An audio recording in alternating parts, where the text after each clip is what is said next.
Interesting વસ્તુઓ છે વર્ગ અને વર્ગમૂળને લગતી એનો અભ્યાસ કરશું, બરાબર છે. તો હવે લાસ્ટ લેક્ચરમાં આપણે એવું ભણેલા કે વર્ગમૂળ શોધવા માટેની એક તમને યાદ હોય તો અવિભાજ્ય અવયવીકરણની રીત હતી, બરાબર છે. હવે અવિભાજ્ય અવયવીકરણ શું છે તો કે એમાં તમારે ભાગાકાર કરતો જવાનો હોય, બરાબર, અને ડાબી બાજુ એની પેર બનાવતી જવાની હોય. ટૂંકમાં એ સહેલી રીત હતી. આજે જે આપણે રીતનો અભ્યાસ કરવાના છીએ એ છે તમારે ભાગાકારની રીતે. કઈ રીતે તો કે તમારે ભાગાકારની રીતે જે વર્ગમૂળ છે એ શોધવાનું છે. તો હવે ભાગાકારની રીત શું છે તો કે ભાગાકારની રીત એટલે આપણે આજે અહીંયા જોઈએ કે આ રીતમાં તમારે ક્યાંક ભાગાકાર કરવાનો છે, ટૂંકમાં જે સંખ્યાઓ આપે છે એને ક્યાંક ને ક્યાંક ભાગાકારથી તમારે મેળવવાની થશે. તો હવે એ કઈ રીતે છે, કેમ ગણવાનું છે, એની ઝાઝી ચર્ચા અહીંયા દાખલો ગણીને જ કરીએ. હવે જો આપણી પાસે સંખ્યા છે 2304. કઈ સંખ્યા છે? 2304. તો હવે 2304 છે એમાં હું જમણી બાજુથી બે સંખ્યાની પેર બનાવીશ. પહેલા સાંભળજો, કેટલી સંખ્યાની? બે સંખ્યાની. તો તમે જેની પેર બનાવો ને એની ઉપર તમારે આ રીતે લાઈન દોરવાની છે. એટલે કે મેં અહીંયા 04 ની પેર બનાવી છે. માની લો કે અહીંયા 4 આંકડાની સંખ્યા ન હોય અને 3 આંકડાની હોય. માની લો કે 529 હોય. તો તમે કેમ પેર બનાવશો? એક 29 ની પેર બને અને એક 5, બરાબર છે. પણ અહીં આપણી પાસે 4 સંખ્યાઓ છે એટલે જો તમે જમણી કોરથી પેર બનાવો એટલે બે સંખ્યા 0 અને 4 આવે અને એની પછીની બે આવે 23. તો હવે તમારે શું કરવાનું થાય તો કે હવે અહીંયા જે 23 છે, સાંભળજો, બહુ મજા આવશે, સાંભળજો. અહીંયા જે 23 છે ઈ સંખ્યા કઈ એની નજીક હોય, અથવા એમ વિચારો એની નજીકની પૂર્ણ વર્ગ સંખ્યા કઈ? તો કે ભાઈ આપણે અહીંયા જોઈએ 1 નો વર્ગ શું થાય તો કે 1 થાય. 2 નો વર્ગ શું થાય? 4 થાય. હજી આગળ જાઓ, 3 નો વર્ગ શું થાય? 9 થાય. હજી તો કે 4 નો વર્ગ શું થશે? 4 નો વર્ગ થાય 16 અને 5 નો વર્ગ થાય 25. હવે જો 5 નો વર્ગ શું થાય? 25. એનો મતલબ એમ થયો કે 23 ની નજીકની સંખ્યા થઈ. એટલે એનો મતલબ એમ થયો કે જે આપેલ સંખ્યા છે એ 4 ના વર્ગ કરતા મોટી છે, એટલે કે 23, અને જે 5 નો વર્ગ છે એના કરતા નાની છે. એટલે કહેવાનો મતલબ એમ છે કે આ 5 નો વર્ગ 25 થાય એની કરતા નાની સંખ્યા છે અને 4 નો વર્ગ શું થાય? 16. તો હવે મારે અહીંયા ભાગફળમાં શું લેવાનું, સાંભળજો. હવે મારે ભાગફળમાં અહીંયા મારી પાસે બે ઓપ્શન છે. હવે આપણે બાઉન્ડ્રી બાંધી લીધી કે જે 23 છે એ કઈ બે સંખ્યાઓ આનેથી તો કે નાની સંખ્યા છે અને આનેથી મોટી સંખ્યા છે. તો હું સંખ્યા કઈ લઈશ તો કે 4. કેમ તો કે 5 નો વર્ગ 25 થઈ જાય, જે આ સંખ્યાથી મોટો થઈ જાય. આપણે આનેથી મોટો ન થવો જોઈએ, આની જેટલો હોય તો હાલે, અથવા તો આની કરતા નાનો હોવો જોઈએ. તો આની કરતા નાનો કોનો વર્ગ આવશે તો કે 4 નો. એટલે કે મારે અહીંયા કેટલા મૂકવાના થાય? 4. કેટલા મૂકવાના થાય? 4. ઓકે. હવે એક વસ્તુ યાદ રાખજો, અહીંયા જે તમે સંખ્યા લીધી છે એ જ સંખ્યા તમારે અહીંયા ભાજક તરીકે મૂકી દેવાની, બરાબર છે. એટલે અહીંયા હું કેટલા મૂકીશ? 4. ફરીવાર જોઈએ 4 કેવી રીતે આવ્યા છે. 23 એટલે એની નજીકની પૂર્ણ વર્ગ સંખ્યા કઈ થાય? 25, બરાબર. પણ 5 નો વર્ગ 25 થાય જે આ સંખ્યાથી મોટો છે. પણ આપણે શું કરવાનું? કોઈ એવી સંખ્યાનું વર્ગમૂળ પસંદ કરવાનું કે જે આની જેટલું હોય અથવા તો આનાથી નાનું હોય. એટલે કે 5 પહેલાની સંખ્યા કઈ આવે તો 4, બરાબર છે. તો આપણે અહીંયા ભાગફળમાં 4 લખશું અને ભાજક તરીકે 4 લખશું. અને હવે જો 4 ગુણ્યા 4 એટલે મારે અહીંયા કેટલા લખવા પડે? 16. કેટલા લખવા પડે? 16.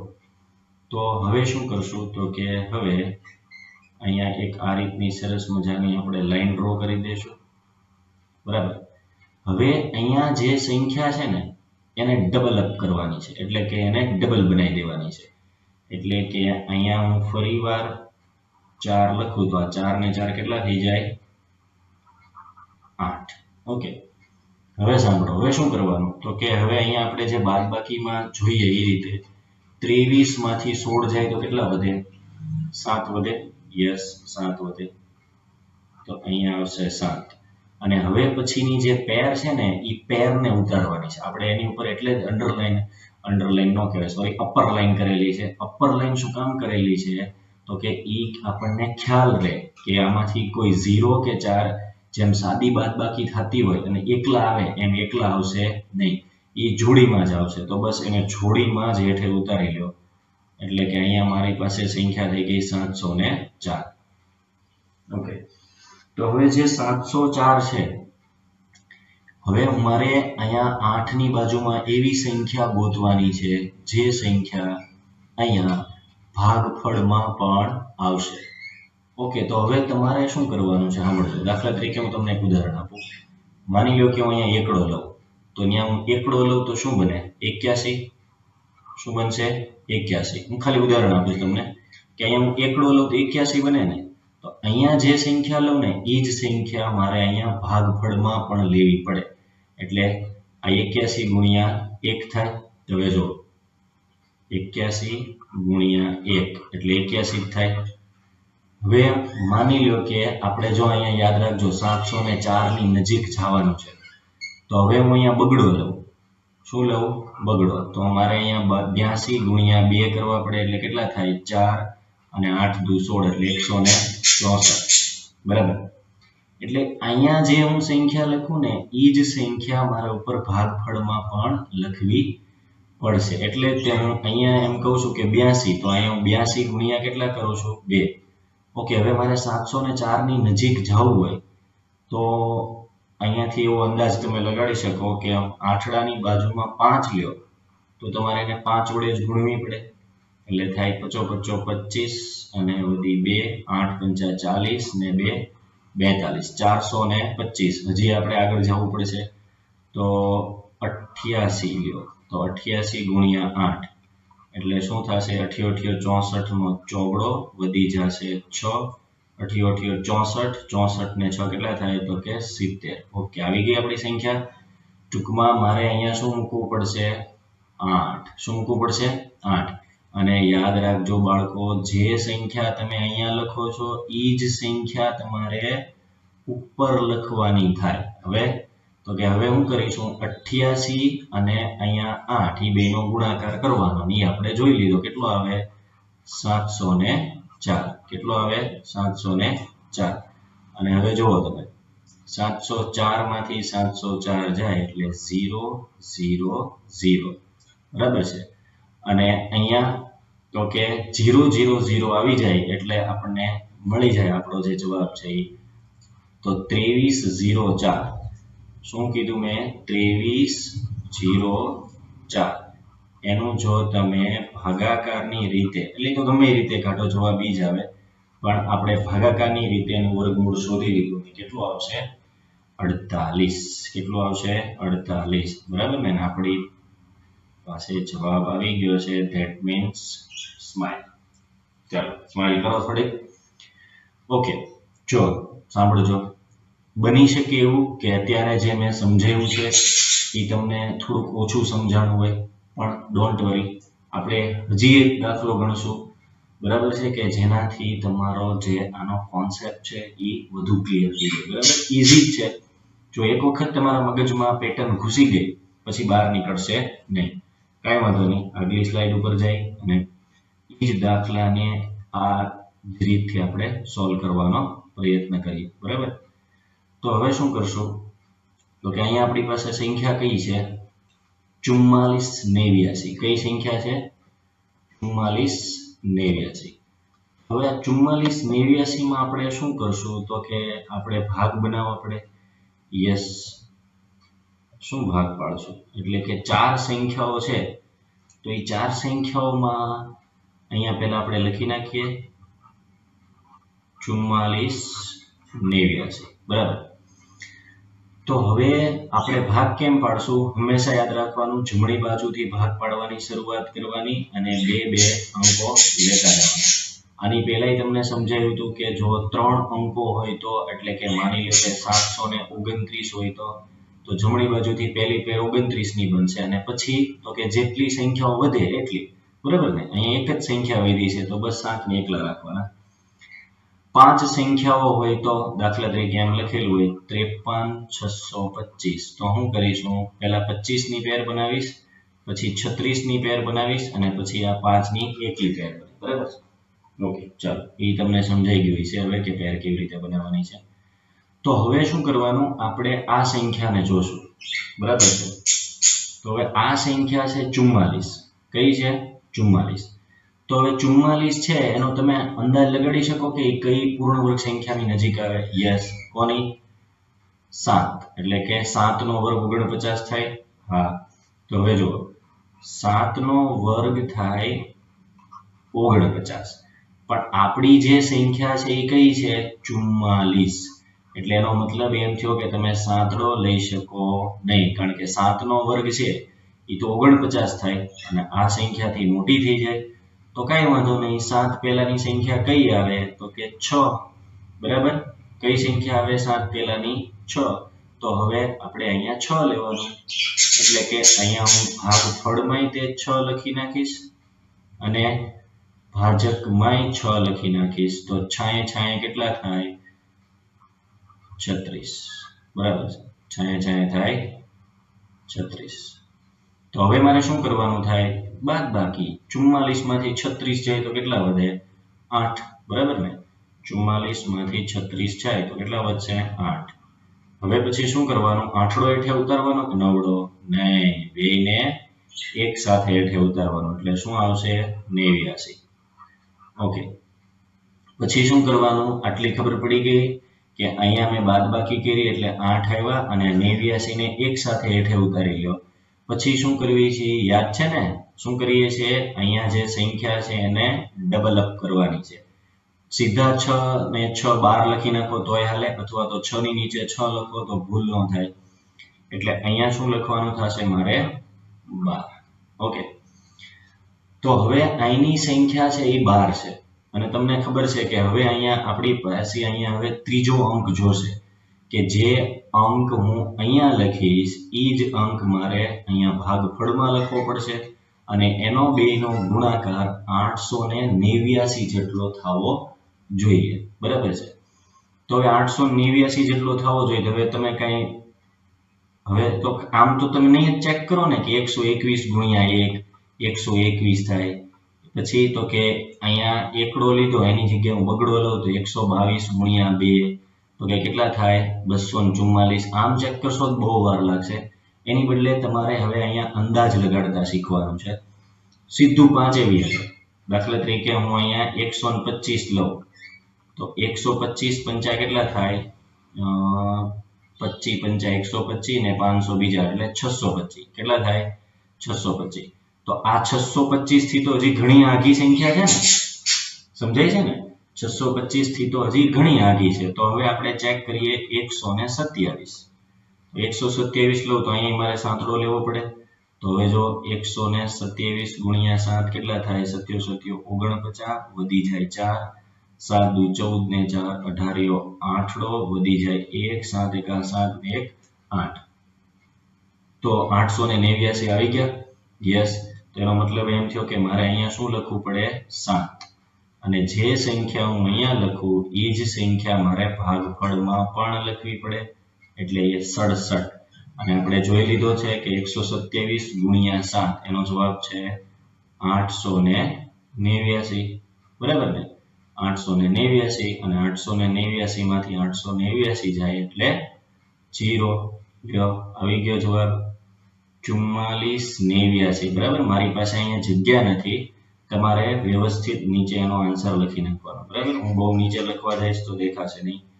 4489 જેનો આન્સર આપણે આવેલો છે 67, બરાબર ને? 67। ઓકે, તો ફરીવાર આન્સર આવી ગયો, સ્માઈલ કરો, ચાલો। બરાબર ને? ચાલો સ્માઈલ કરી નાખી છે આપણે. ઓકે, તમારે દોરવાની જરૂર નથી હો, આ તો જસ્ટ આપણે હળવાશ અનુભવવા માટે. ઓકે, તો આ ભાગાકારની રીત છે જેમાં હવે તમને થોડો થોડો ખ્યાલ આવતો ગયો છે. હજી એક દાખલો ગણીએ. હવે જો, હવે તમને મગજમાં તમારું જે વાયરિંગ છે એ વ્યવસ્થિત થઈ ગયું છે, જે ભાગાકારની રીત માટેનું છે, બરાબર ને? તો હવે શું કરશું તો કે હવે આપણી પાસે સંખ્યા કઈ છે તો કે હવે જે સંખ્યા છે એ સંખ્યા આપણી પાસે છે 3481. કઈ છે? 3481. તો હવે 3481 માં પેર કેમ બનાવશું તો કે પહેલા 81 ની પેર બનશે અને પછી 34 ની પેર બનશે, બરાબર? તો હવે 34 છે એ કઈ પૂર્ણ વર્ગ સંખ્યાની નજીક આવે? હવે તમે આરામથી જોઈ શકો કે 6 નો વર્ગ શું થાય? 36 થાય, જે 34 ને વટી જાય તો મારે કઈ સંખ્યા લેવી પડે? 5. કેમ તો કે 5 નો વર્ગ થાય 25, જે સંખ્યા 34 થી નાની છે, એટલે મારે ભાજક તરીકે અને ભાગફળ તરીકે 5 5 લેવા પડશે. તો અહીંયા 5 ગુણ્યા 5 કરો એટલે કેટલા થાય? 25, બરાબર ને? તો હવે જો 34 માંથી 25 જાય તો કેટલા વધે? 34 માંથી 25 જાય તો કેટલા વધે? 9. અને પછી શું કરવાનું તો કે અહીંયા જે આ 81 છે એને તમારે સીધે સીધા હેઠે ઉતારી લેવા પડે, એટલે આ સંખ્યા થઈ ગઈ 981. હવે મારે અહીંયા શું આવશે તો કે પહેલા તો કે અહીંયા આને ડબલ કરી દેવાના, અહીંયા જે સંખ્યા હોય એ જ નીચે લખી નાખવાની, એટલે 5 ને 5 કેટલા થાય તો કે 10. હવે અહીંયા મારે કોઈક એવી સંખ્યા જોવે છે કે અહીંયા ઈ સંખ્યા મૂકવાથી અહીંયા દાખલા તરીકે હું 5 લખું તો 105 ગુણ્યા અહીંયા તે શું આવશે? 5. હવે એક વસ્તુ બીજી રીતે પણ તમે વિચારી શકો. હવે જો અહીંયા શું છે? એકમનો અંક શું છે? 1.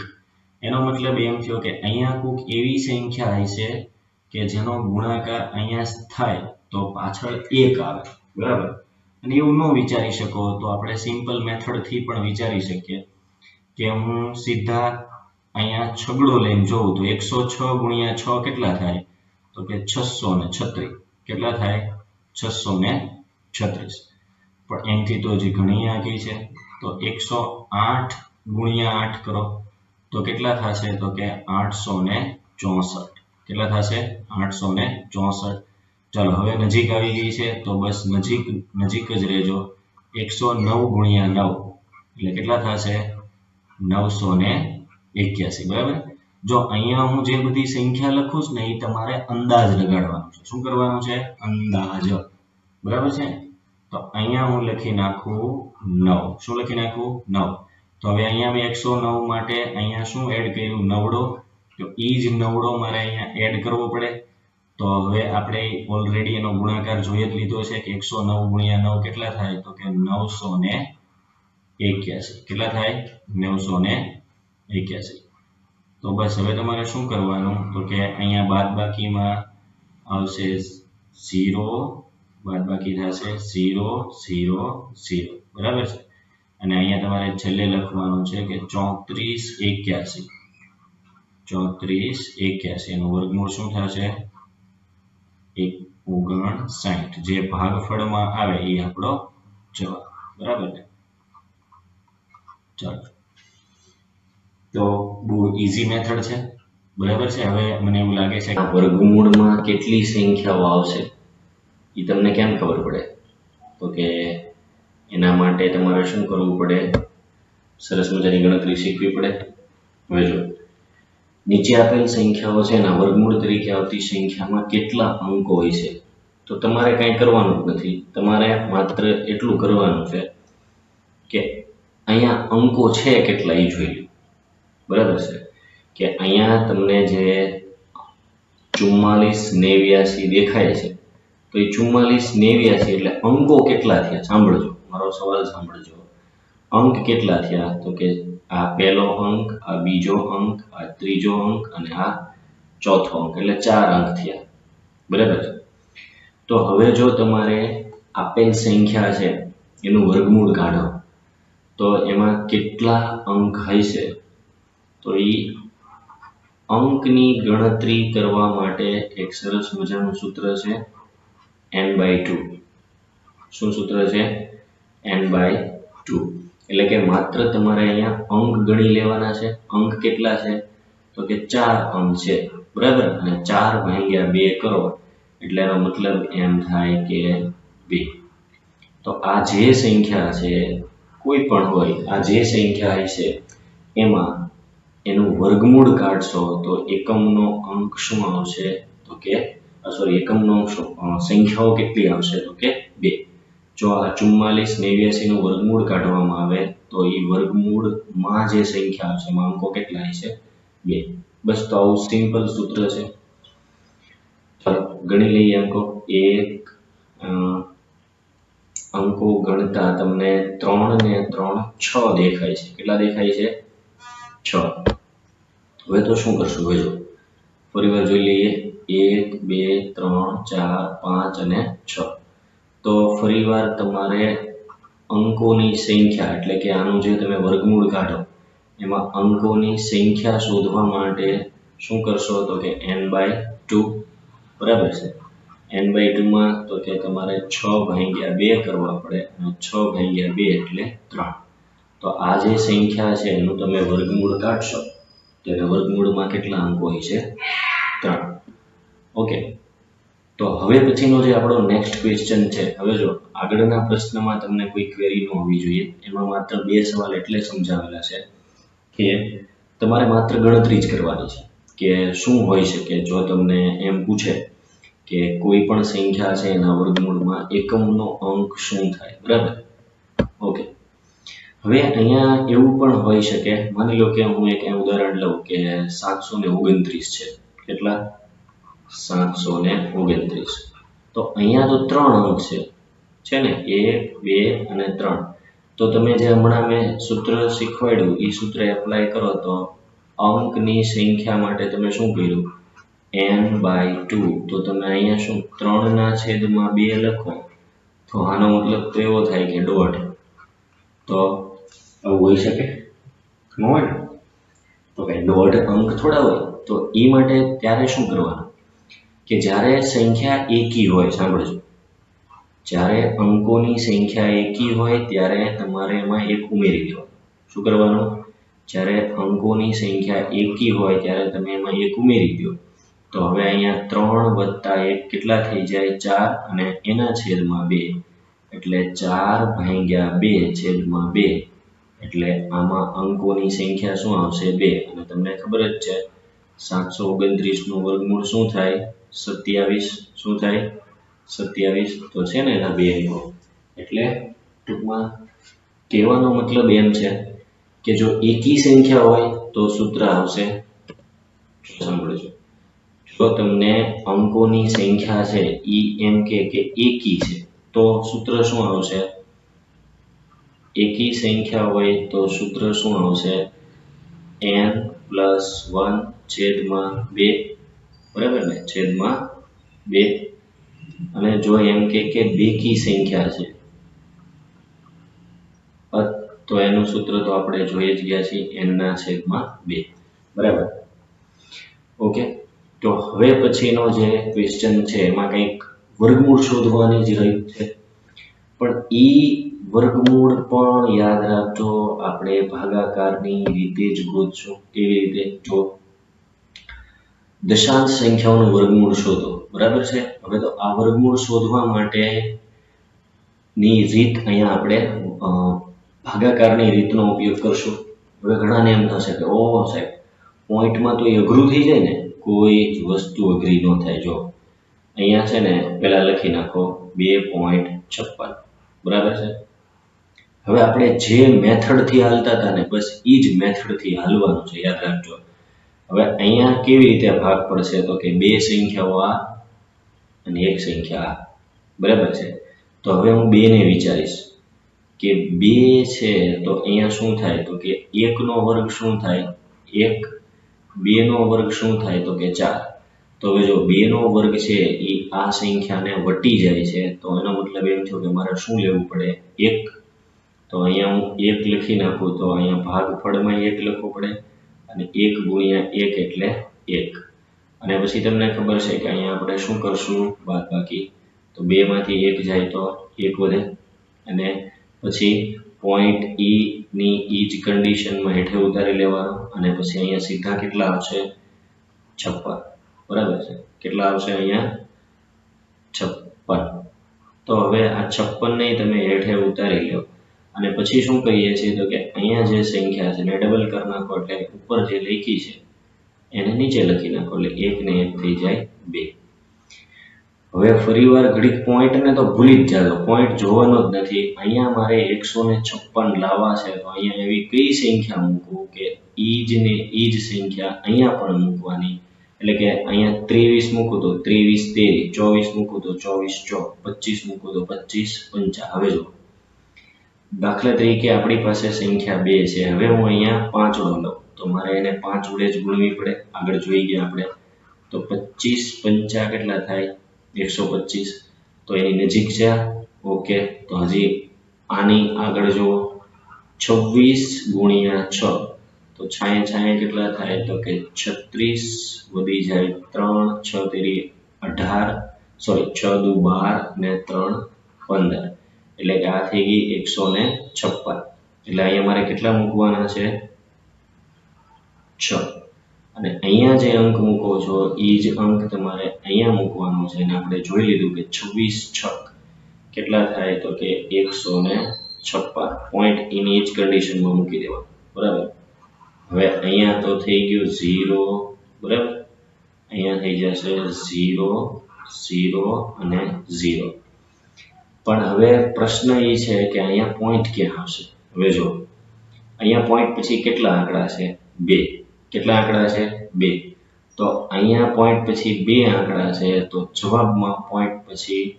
એક આંકડો હોવો જોઈએ બરાબર એટલે મારે પોઈન્ટ અહીંયા મૂકવાનો થાય એટલે આ આન્સર શું આવશે 1.6 શું આન્સર આવશે 1.6 જો તમને આગળ ભાગાકારની રીત સમજાઈ ગઈ હોય તો આમાં કોઈ જ મુશ્કેલી પડશે નહીં બસ એ તમારે પોઈન્ટને સાચવી લેવાનો છે હવે જો ફરીવાર માની લો કે પોઈન્ટ પછી 4 આંકડા હોય આમ લખેલું હોય 48 50 તો તમે આ સંખ્યાનું વર્ગમૂળ લ્યો સાંભળજો આ સંખ્યાનું વર્ગમૂળ લ્યો તેમાં કેટલા અંકો આવશે હમણાં જ આપણે જોયું એ રીતે ગણવી તો 1 2 3 4 5 6 તો 6 ના અડધા કેટલા થાય 3 તો 348 બરાબર તો હવે અહીંયા પોઈન્ટ પછી કેટલા આંકડા છે 4 તો જવાબમાં પોઈન્ટ પછી કેટલા આંકડા હોવા જોઈએ 2 તો અમારે પોઈન્ટ અહીંયા મૂકવાનો થાય ઇન શોર્ટ પોઈન્ટ પછી જેટલા આંકડા હોય એના અડધા કરી નાખવાના અહીંયા 2 આંકડા છે તો જવાબમાં પોઈન્ટ પછી એક આંકડો છે અહીંયા પોઈન્ટ પછી 4 આંકડા છે તો જવાબમાં પોઈન્ટ પછી 2 આંકડા છે બરાબર હવે ઘણાને એવો પ્રશ્ન થશે પોઈન્ટ પછી 3 આંકડા હોય તો ન હોય બેકી સંખ્યામાં જ આંકડા હોય છે યાદ રાખજો ચાલો હવે આગળ જઈએ 729 તો હવે 729 માં એ જ મેથડ સેમ મેથડ બરાબર તો હવે અહીંયા શું કરવાનું તમારે 729 માં તો કે પહેલા લખી નાખીએ રકમ 7.29 હવે 7.29 તો શું કરશું પહેલા તો કે આ બે સંખ્યાની જોડી બનાવવાની અને પછી આ સંખ્યા એકલી છે તો એને એમને રહેવા દો હવે તો કે અહીંયા 7 છે તો 1 નો વર્ગ શું થાય 1 થાય ખરેખર એ બધી જોવાની જરૂર જ નથી પણ કદાચ કોઈને ન સમજણ હોય તો હું રિપીટ કરું છું 2 નો વર્ગ થાય 4 3 નો વર્ગ થાય 9 તો હવે જો 9 છે એ 7 ને વટી ગયા એટલે મારે 3 નો લઈ શકાય ભાજકને ભાગફળ તરીકે શું લેવાય 2 તો મારે અહીંયા લખવો પડે બગડો અને અહીંયા લખવો પડે બગડો એટલે 2 દુ થઈ જાય 4 બરાબર છે અને હવે કરશું બાદબાકી 7 માંથી 4 જાય તો 3 પોઈન્ટની નીચે પોઈન્ટ ભાઈ પોઈન્ટને સાચવી લેજો આમાં અને હવે 29 સીધા એમને હેઠે ઉતારી લો તો અહીંયા આપણે હેઠે ઉતારશું 29 બરાબર તો હવે જો પછી શું કરવાનું થાય તો કે ડાબી બાજુમાં તમારે ડબલ અપ કરવાનું છે એટલે કે જે સંખ્યા ઉપર દેખાય એની નીચે લખી નાખો એટલે લખવાના થાય 4 તો હવે અહીંયા મારે કોઈ એવી સંખ્યા જોવે છે કે જેને હું અહીંયા પણ લખવાની છે અને એ બેનો ગુણાકાર 329 થાય. તો હવે છે ને ડાયરેક્ટ આપણે અહીંયા જો શું જોવે છે નવડો ને તો થોડીક બુદ્ધિ હલાવવાની કે અહીંયા 3 મૂકીને ચેક કરી જવું. કેમ મેં આવું કર્યું તો કે અહીંયા જો 3 તેરી 9 થાય છે તો એ જોઈ લઈ શું જવાબ આવશે. તો 43 તેરી શું થાય તો કે 3 તેરી 9 અને 4 તેરી 12 129. ઓકે, તો હવે આની સિવાય બીજી કોઈ પોસિબિલિટી ખરી કે ગુણમાંથી 9 આવી જાય? આગળ જઈએ. 46 છક તો 6 36 નો છગડો થાય, વધી જાય 3, 6 ચોક 24, 25 26 27 276. ઓકે, નજીક આવી ગઈ. તો હવે અહીંયા 47 સત્તા, બરાબર છે. આપણે ઉપર એક 3 માં ચેક કર્યું હતું, જુઓ કે 3 તેરી શું થાય તો કે 9. એવી જ રીતે અહીંયા બીજી પોસિબિલિટી છે કે 77 49 માં એકમનો અંક 9 આવે તો એ પણ હોઈ શકે, બરાબર. હવે તો આપણને જો કે ખબર જ છે કે 77 49 માં નવડો વધી જાય 4, 7 ચોક 28 ને 4 32. તો અહીંયા મારે શું મૂકવાનું થશે 7 અને અહીંયા તે એ જ સંખ્યા મૂકવી પડે એટલે કે 7. તો હવે અહીંયા થશે 3.29, બરાબર. અને હવે અહીંયા આન્સર થઈ જશે 0.000, બરાબર. અને હવે અહીંયા પોઈન્ટ પછી બે આંકડા છે તો આન્સરમાં પોઈન્ટ પછી એક આંકડો હોવો જોઈએ. હવે તો તમને યાદ જ છે.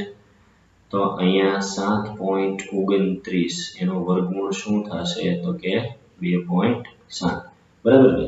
ભાગાકારની જ રીત છે, માત્ર ત્યાં પોઈન્ટ એક આપણને હેરાન કરશે, આપણે એને સાચવી લેવાનું છે, બરાબર છે. ઓકે, એટલે કોઈ વાંધો આવે નહીં.